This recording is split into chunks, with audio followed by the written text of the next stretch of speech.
Pak Padan sebagai pasangan calon gubernur. Dalam membangun pemerintahan yang baik dan bersih, Zainal memiliki beberapa program prioritas, yaitu meningkatkan kualitas pelayanan publik, meningkatkan sejahtera masyarakat, dan komitmen anti korupsi yang diwujudkan dalam program-program pembangunan Kalimantan Utara. Halo, Bapak Zainal Arifin, apa kabar? Alhamdulillah, kabar baik. Assalamualaikum warahmatullahi wabarakatuh untuk seluruh pemirsa dimanapun berada. Dan terima kasih Pak Ali Nur Yasin sudah bisa berjumpa di acara Teras Negeri. Baik. Jadi saya lahir di Makassar pada tanggal 6 Desember 1962. Kemudian saya sekolah dasar di SD Mangkurat. Kemudian saya pindah naik kelas 3 di Mandai, Maros. Dan tamat di SD Angkasa 2 Auri di Batangase, di Mandai. Kemudian melanjutkan SMP-nya di tempat yang sama, SMP Mandai Maros. Naik kelas 2 saya pindah ke Poso, SMP Negeri 1 Kasiguncu Poso. Saya tamat di situ. Kemudian saya SMA Negeri 1 Poso kelas 1 dan naik kelas 2 saya pindah lagi ke SMA Negeri 1 Makassar.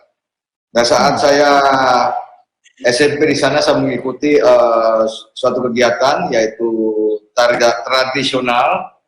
Tahun 79 saya mengikuti pekan tari tradisional tingkat nasional di Jakarta bersama tim tari dari Sulawesi Tengah. Tamat SMA saya masuk Akabri ke Magelang dan alhamdulillah satu kali tes saya masuk dan selama basis ternyata hasil psikotes saya di Akademi Kepolisian. Jadi tahun 82 saya tamat Akademi Kepolisian di Semarang. Kemudian tugas pertama saya di Polda Nusra. Polda Nusra saat itu masih sampai di timur-timur sana. Masih memiliki 3 polwil. Kemudian selama tugas di Bali, pendidikan PTK di Jakarta 2 tahun. Setelah PTK saya tugas di Aceh. Di Aceh 2 tahun, saya pindah ke Mabes lagi karena mengikuti sekolah Sespim. Sama Sespim saya ke Yogyakarta, membangun Polairut di sana, di Parantritis. Kemudian saya pindah ke Jawa Tengah. Di Jawa Tengah cukup lama, dari Kasat Polairut, kemudian Kapolres Blora, kemudian Kapolres Kendal, Wonosobo, kemudian saya ke Wadi Reskrim Jawa Tengah. Dari Wadi Reskrim Jawa Tengah saya pindah ke Polda Metro, Polairut Polda Metro. Dari Polda Metro kemudian saya ke Pekanbaru. Dari Pekanbaru saya balik lagi ke Polairut Mahargampori. Di sana saya cukup lama juga di Mabes. Setelah itu saya sempat melaksanakan pendidikan di Latim 1 LAN selama 11 bulan di sana pendidikan. Setelah itu menjadi anjak cukup lama juga dan akhirnya saya ditunjuk oleh pimpinan untuk ke Kalimantan Utara sebagai Wakapolda. Wakapolda saya saat itu memang betul-betul dari nol, dari tidak punya kursi, tidak punya kantor sampai kantor itu berdiri, alhamdulillah.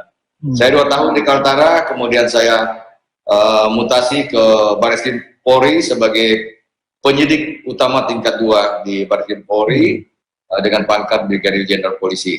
Dan terakhir saya sebagai analis kebijakan di Direktorat Reserse Umum Bareskrim Polri. Cukup panjang dan saya melihat cukup bahwa panjang perjalanan karir. Cukup panjang perjalanan Pak Gubernur nih karirnya. 10 provinsi sudah saya tugas. Nah, bagaimana ceritanya Pak Gubernur ini bisa menjadi gubernur di Kalimantan Utara? Ya, begini. Jadi saya selama tugas 2 tahun sebagai Wakapolda di Kaltara, waktu-waktu luang saya sering turun ke bawah melihat apa keluhan masyarakat, apa yang diinginkan masyarakat. Saya samperin mereka, saya ajak komunikasi, saya ajak ngobrol mereka, saya menerima masukan, dan masukan itu saya sampaikan juga ke pemerintah provinsi saat itu.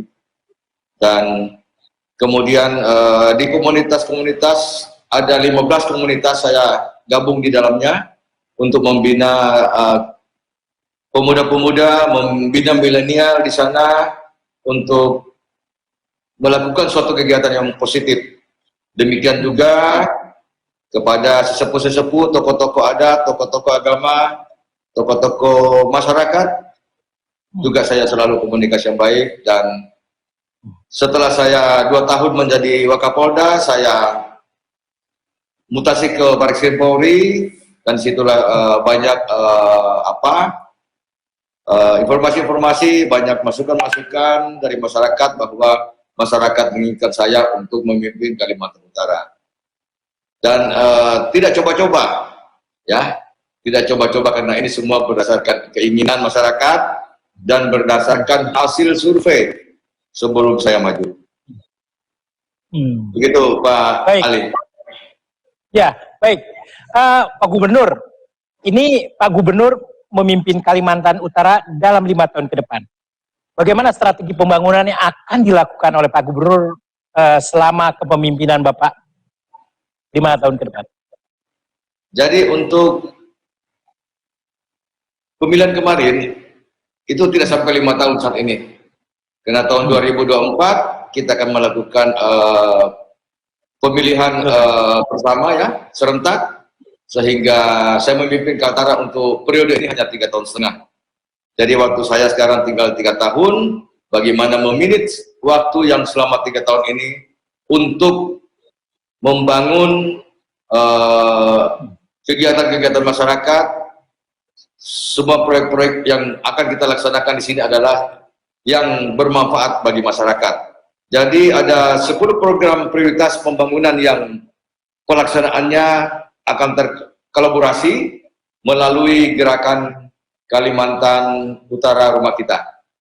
Di antaranya yaitu membenahi infrastruktur, kemudian pendidikan, kemudian kesehatan, lingkungan, dan membenahi perbatasan, karena kita tahu bahwa Kaltara ini merupakan etalase negeri bagian utara, teras negara yang harus kita percantik.